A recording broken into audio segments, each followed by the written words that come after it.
Hi, I'm Amanda Morrall, Personal Finance Editor with Interest.co.nz, and this is another one of our double shot interviews. I'm joined today by Bruce Bleakley, who's the Chief Executive of the Credit Union Aotearoa, which is believed to be the fastest growing credit union worldwide. So welcome, Bruce. Nice to meet you. So just how fast has your membership grown, and what exactly is driving all this growth? Yeah, Amanda, our membership's growing around about 15% a year, which is definitely one of the highest credit unions in the world. Yep. Well and truly the highest in New Zealand. The average growth of a credit union is only 2 to 3% membership-wise. In New Zealand, we're up to the 15%. Why is it growing? We appeal to a particular type of market, the Maori, the Polynesian, the low-income, unemployed, those who are looking for an alternative banking system who is separate from the loan sharks and the rip-off merchants and the backstreet financiers. So we take the members who the banks quite often don't want. Mm-hmm. We also take people who can't afford the expensive opening deposits of $300 to $400, which some of the banks also want. Our opening deposit is only $10. And as we're a membership-owned operation, all our surpluses go back to the members. We're focused strictly on solely on the member. Mm-hmm. So do you actively market towards that audience? Yes, or we have they do. Come to you? No, we actively market towards them. The interesting thing is we don't need to do much advertising or much print or radio advertising. Most of it's word of mouth. Mm-hmm. And our financial year ended 30th September. We've already increased nearly 1,800 new members in that in the period from between now and almost to Christmas this year. Yeah. Our typical member is, as I said before, is the Maori, the Polynesian. Mm-hmm. Not only though, we do have a fair mix of other races. We don't necessarily deliberately go out and say we only want Maori and we only want Polynesian. We want anyone who looks for a personal banking facility, which is what a credit union can offer. And we're no different from the other credit unions worldwide, even within New Zealand there. Yeah. So you've also grown on the back of a different type of member, and that's primarily a lot of investors who are attracted to your term deposit rates, which are, I believe, to be 7% and 8% for 12 and 2 years respectively, which is quite phenomenal. So can you describe a typical investor in this case? Who are these people? That's an interesting question. The typical investor there's two types. The people who are interested in what we do from a philanthropic point of view, that they see what we're doing, that we're working amongst these communities, and obviously we need their funds to carry on with our work. And then there are those who are just chasing the interest rates, and with credit unions, the maximum person can deposit $250,000. So we've got a few at that level, but we've got a considerable number of the 50 to 80,000.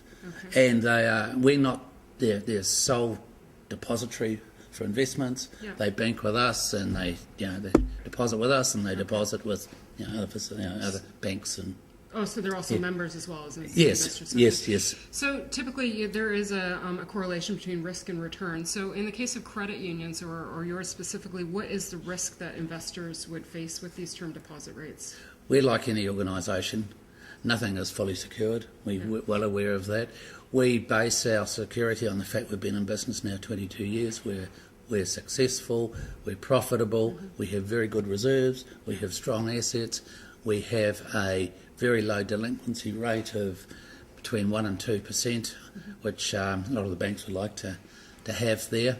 The risk which could affect our credit union would be a huge impact, would be an impact on beneficiaries if all their income was to be cut overnight. Now we know this is just political madness. It would never happen. Right. But that is a risk which we've identified.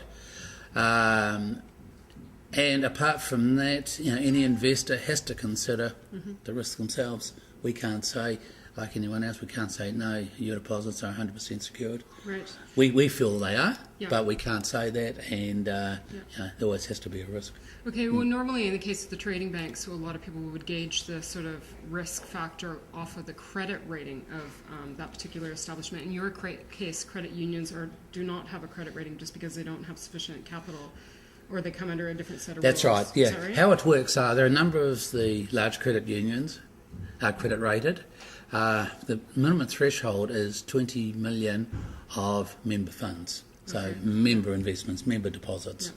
Ours are under 15 million. We're not required to have a credit rating. We would like to have one, but the practicality of a small organisation like us going through the exercise of a credit rating, it's really just not warranted. It's not affecting our ability to raise funds. We only raise funds up to the limit that we need. Any funds which we don't use for lending, as we then basically invest it off with other main trading banks there. And so, with respect to going forward, how would you, or what keys or criteria would you suggest an investor look to with a particular credit union in terms of establishing its solvency and also just its financial stability in general? I would really, there's some important criteria there. One, look at their board. In our own case, our board are all professional people in Auckland. The 7 directors, four of them are Maori business people. All of them are highly qualified and experienced in business or other activities. You would look at the board. You would look at the balance sheets. You would look at how they use their funds, where they deposit, where they lend them out to. There are a number of credit unions. I'm not here criticising anyone, but there are a number there who have lent out in the mortgage market and have had a few challenges over the last year or so there. But the credit unions, even though we don't guarantee each one of them, the credit unions as a group are a strong group, and there's always the facility there to support another credit union if there was going to be any problems with them. I think also what you've got to realise is that all of us have a statutory supervisor. In our case, Perpetual Trust Limited. They manage, they monitor our accounts. We report to them monthly. They check, monitor our ratios to make sure our liquidity ratios, our capital adequacy, our profitability, our creditor liabilities, all these core ratios are maintained, and we've got to make sure we don't breach our trust deeds by breaching any of these. Okay, and there's a lot of transparency around that. Very much so.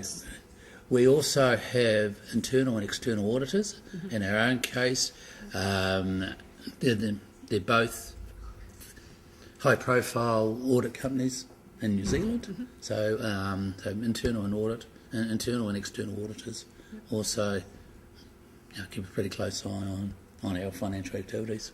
So what's your reasons for staying out of the mortgage lending market? Well, I think that we've probably covered that a bit earlier on, is that if we're offering deposit rates of 7 or 8%, mortgage rates are 5.5%, 6.5%. Obviously, you've got a mismatch there. There are experts out in the mortgage market. I spent 35 years with ANZ Bank. The mortgage market is their area, the main trading banks there. There's a huge market of people who either can't afford mortgages or don't want to buy their own house and need the personal loans. They need the loans to buy their cars. In our case, a lot of it's just to survive from day to day, to buy their food, their shoes, their school fees. And that's really what our market is. Excellent. Well, thank you very much, Bruce Bleakley. He's a CEO of the Credit Union Aotearoa. I'm Amanda Morrall, Personal Finance Editor with Interest.co.nz, and this has been another one of our Double Shot interviews.